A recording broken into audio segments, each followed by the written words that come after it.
Good day, everyone.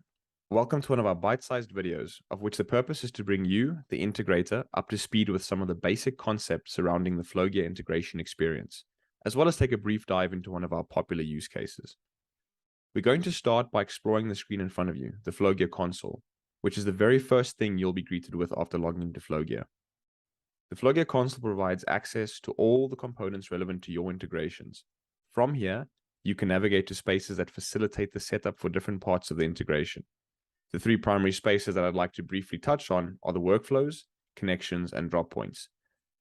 Workflows can be found by navigating to the workflow section over here.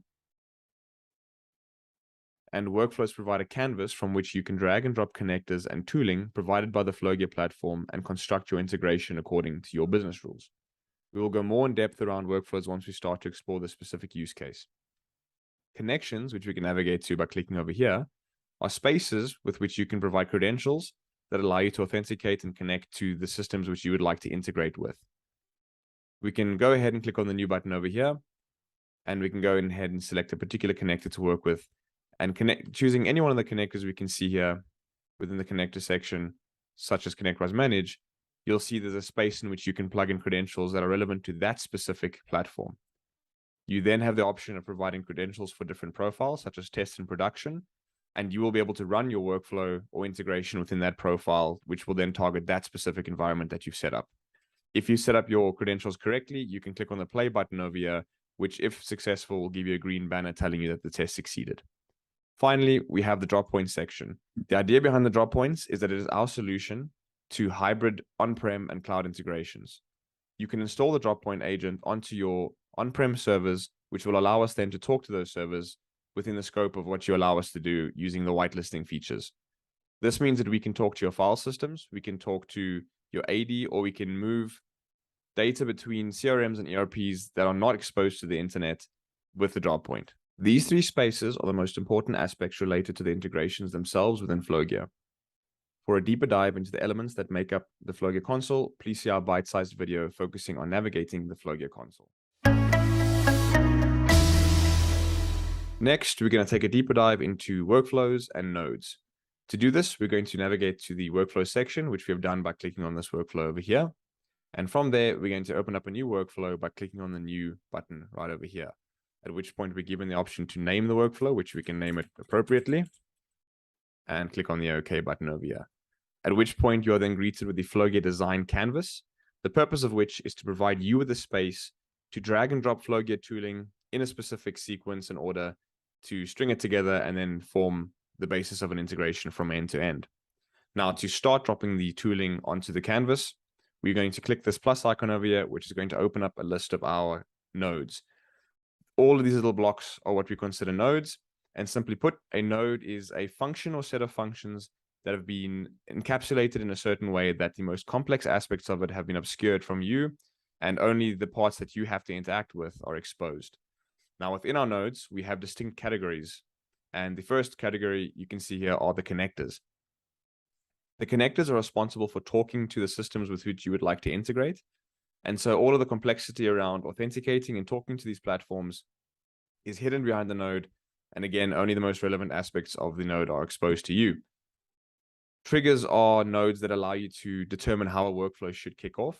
So it gives you architectural freedom around when a workflow should run and how it should run. In other words, if you would like a workflow to run twice daily or every 15 minutes, or perhaps on receiving a particular email, triggers will facilitate that process. Processes are the nodes that are responsible for actually supplementing, transforming, and enriching the data sets that you need to work with. So when you receive data from system A and needs to be transformed to a different structure so that system B can ingest it, the processes are there to facilitate that functionality, as well as implement further business rules that you may have necessary for your integration. And then finally, evaluators are the nodes that are going to have a look at the result of a transaction and allow you to kick off additional supporting logic within that workflow. In other words, should a transaction fail, does somebody need to be emailed? Does someone have to be informed in some way? Does a report have to be built? So on and so forth. These four categories encapsulate all the tools that Flowgear provides the integrator, allowing you to build both simple and complex integrations within the scope of a simplified experience. For this demo, we're going to be looking at the creation of service tickets in ConnectWise Manage, through data received from our enterprise API. By the end of the demo, you should be comfortable with our branded ConnectWise Manage connector, as well as how to set up API endpoints for workflows in the Flowgear environment. To kick off the demo, the first thing we're going to want to do is open up a brand new workflow. After having navigated to the workflow section over here, you can then click on the new button over here to go ahead and open up a new workflow, which will give you the option to name your workflow appropriately. Once you're at that point, you'll now read through the Flowgear design canvas, from where you can start dragging and dropping the functionality that you would like to add to the integration. First thing we're going to want to do is actually configure the endpoint for the ConnectWise node that we're going to be working with. So the primary sections we're going to work with are receiving the data in the form of an API call, and then we're going to pass that along to ConnectWise in the form of a service ticket. So the first thing we will do then is go and put a ConnectWise Manage node onto the canvas.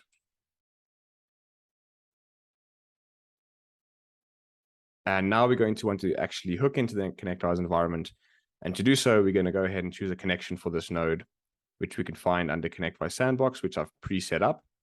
Let's go ahead and open that up and see what it looks like. And here you can see I have plugged in credentials for the test profile relevant to this environment that we want to work with. The test and production profiles can both be filled in. So when you run your workflow, depending on what profile you run it on, it will use those specific credentials. We can go and click on the play button over here, and that's going to give us a green banner to tell us that we have successfully set up the connection to this environment. So now that we've comfortably done that, let's head back to our canvas to carry on with the integration. So the first thing you want to do now is have an understanding of what kind of data we're expected to pass along to ConnectWise. So after we've set up our connection, we can go to the options menu over here, say choose sample, and that's going to generate a bunch of samples that we can actually work with in the context of each one of these is an action that we can perform against the API. So we're going to look for something called post ticket, and you can see there are two, there's service tickets and project tickets. We want to post a service ticket. And once you've clicked on that particular action, it's going to take care of a couple of things for us in the background, such as the complexity around what endpoint to hit and how to hit it, and simply give us an example of what that request needs to look like, which we can see over here. We're going to use this request sample to map our structure from A to B at a later stage. We will not need all of those fields, so we can go ahead to the next step where we are going to then get data into the environment. Now, to do this, we have to turn this workflow into what is essentially an API endpoint. To do this, you first have to go to the settings over here. You will have set your domain previously on the site settings, in this case, demos.flowgear.net. And now we can go ahead and give this a binding of type post. Provide a path, say REST v1 tickets. And because we're working within the test profile, we're going to go ahead and move this over to the test side of things as well, and go ahead and save this. Now, this particular workflow is exposed to the internet or the web through that URL. The next thing we're going to want to do is provide a space for which the data can be ingested if it's invoked. So to do this, we go ahead back onto the canvas, look for something called a variable bar. And within the variable bar, we're going to add a custom property and use the drop down to pick something called the FG request body. That request body is where the data of the main payload will be coming through once we invoke this API.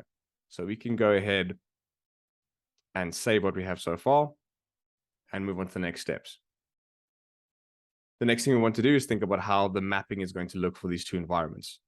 So in this case, to do the mapping, we're going to have a look at something called the quick map node, which is our flagship transformation tool. And this tool will be responsible for transforming the data we get out of our request body and passing it along into the structure that's expected by ConnectWise. Now, we can do this one of two ways. We can hook this particular request body up to something such as a formatter,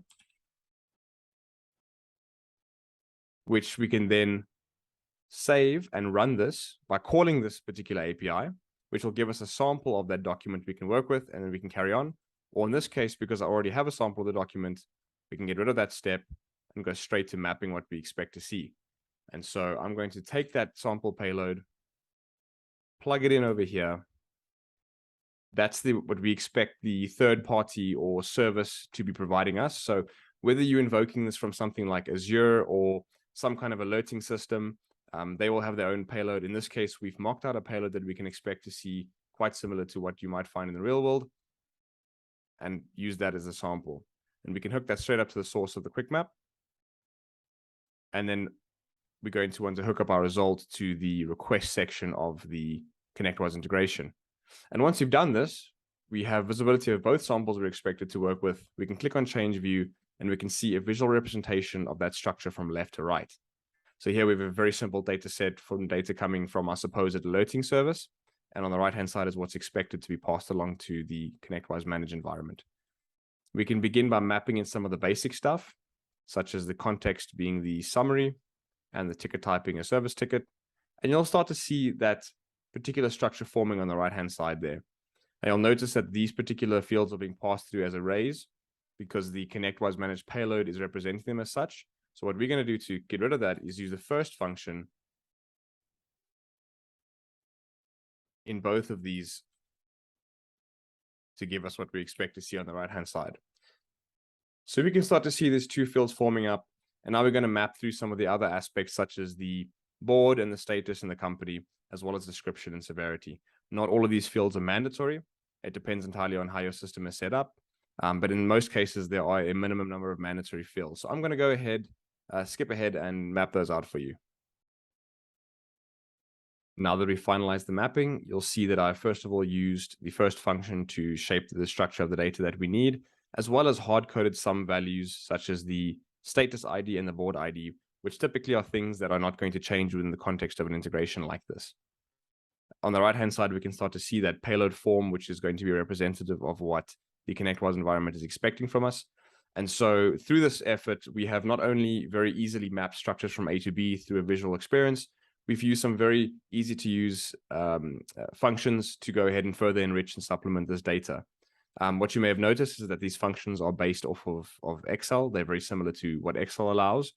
So if you're looking for VLOOKUP, sum, count, any function like that you may be familiar with in the Excel environment, that is also within this environment, just to add an extra layer of friendliness to this particular tool. So now that we're happy with that structure we have, we can go ahead and close this off. And we can go ahead and link these up. So now that we have this particular workflow almost to completion, there's a few things we have to do past this point. One is we need to create an API key for this workflow. And so what we'll do first is we're going to head into the settings over here. We're going to copy this particular URL and plug it into the notes over here. And what we'll need to invoke this is an auth key. Now, this auth key should actually be provided through the header, but for the purposes of the demo, we're going to provide it through the URL. And now we're going to head to the API key section over here to go and generate an auth key. We can click on the new button, and we will have the option to create a token or a certificate-based key. In this case, we're going to stick with a token-based key. Let's just call this auth key. And then we're going to pick the particular workflow which you want to expose to that auth key, which will be the create tickets workflow. Give that a save, and now we have these keys available to us, which we have to save now as they'll not be available to us later. Copy this, head back to the canvas, and we can complete that URL. Now, this URL is what you're essentially going to be passing along to whatever system is expected to call into Flowgear. Obviously, should the system support the ability to provide headers for authentication, then that would be the best way to go about it. In this case, we're going to keep it simple and do it like this. So I'm going to go ahead and use a tool called Postman off screen to call this URL, but you can use it practically any tool that you are comfortable with to call these REST-based services.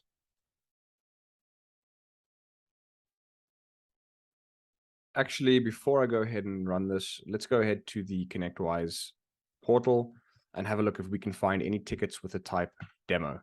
So I'm currently on the core board and I cannot find a ticket with the description of demo. So what I'm going to do now, head back to the canvas. And as I said, off screen, I'm going to go ahead and run the Postman transaction. And once that's complete, what I can go do is head back to the landing page over here. And what I'll see is that for this timestamp, there was a successful transaction where the kind of data that passed through was a payload that looked like this, where it was demo ticket, a particular service ticket, and then the rest of the data over here. So we did in fact receive that API call from the Postman transaction, and that has successfully moved on to this ConnectWise environment. To see this in more detail, we can head off to the activity logs, search the most recent 20 of them, and we can see that transaction again here in more detail, which firstly, the data that we saw now was passed the quick map in this form, in which the quick map transformed the data into this structure over here. And then we passed that along to the ConnectWise environment, where it responded with a unique ID for that particular ticket, and then obviously some of the other information related to that specific ticket over there. So if we head back to the portal now, we can refresh this search for the demo, and we can see that there is in fact a ticket called demo ticket with a description of test ticket for the demo presentation. Heading back to the canvas, this would then encapsulate the experience around building a workflow which can receive an API call and then transforming that into a ticket which can be uploaded to ConnectWise. This particular integration is obviously not production ready. It only references some of the basic aspects of an integration. You will want to include error handling and additional business logic within the solution. And to do so, you can find that within our list of connectors and tools, they will encapsulate all the functionality you need to add any additional business logic that's relevant to your requirements. The last few features I'd like to touch on are Enterprise API, revision, and release management. I'd like to show you where you can find those features and what they're all about. So as we start with Enterprise API, it is effectively the ability to turn any workflow into an API-bound endpoint. So to do this, you can head to the workflow settings on the top here. You can then navigate to the section that allows you to apply a binding, as well as a custom domain, which is set inside of your site settings, and then finally a custom path or URL, where this URL is then secured against an API key or a certificate and can be reached by any third-party application or program to pass data into or get data from Flowgear real-time. The next feature I'd like to touch on then is revision management. You can find that feature by clicking on the revision history button over here. And ultimately what this is the ability to see when changes were made, who they were made by, and what those versions of the workflows look like. You can then open those versions of the workflows by clicking on the open button here for any particular version. We'll go to the very first one, where we see there was actually nothing at that point. You can then choose to revert to this version if you would like to. And then finally, we have release management, which can be found by clicking on the promote workflow button over here. What this is the ability to merge your environment into UAT in production. So when saves are made or changes are made, we don't, okay, I'm going to redo that part. The last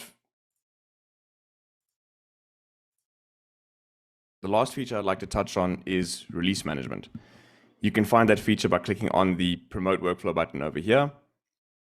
And what this brings up is a UI which allows you to merge your test into your UAT and eventually in production. Effectively, what this means is when a save is made, which I will do now,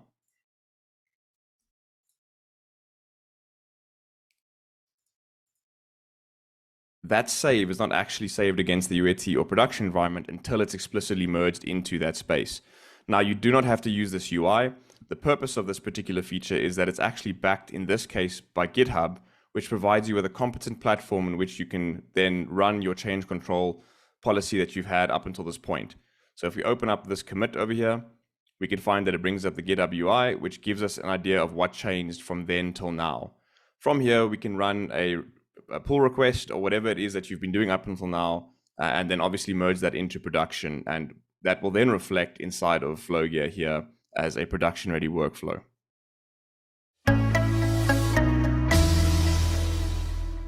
Now that we've shown you how to build a workflow, if at any point you have to go back and see what happened in that workflow, you can navigate to the workflow logs over here. For more detailed information on the topics we explored today, or if you would like to explore more complex aspects of the platform, including architecture and best practices, please join us for our technical certification course hosted on udemy.com. Also, go ahead and check out some of our other bite-sized videos for more common use cases and platform features. Also, please go ahead and visit our website where you can register for a free trial and complimentary proof of concept, have a look at our unique pricing model, or explore our list of over 200 pre-built connectors. Thank you very much for joining me for this short demo. Have a lovely day further.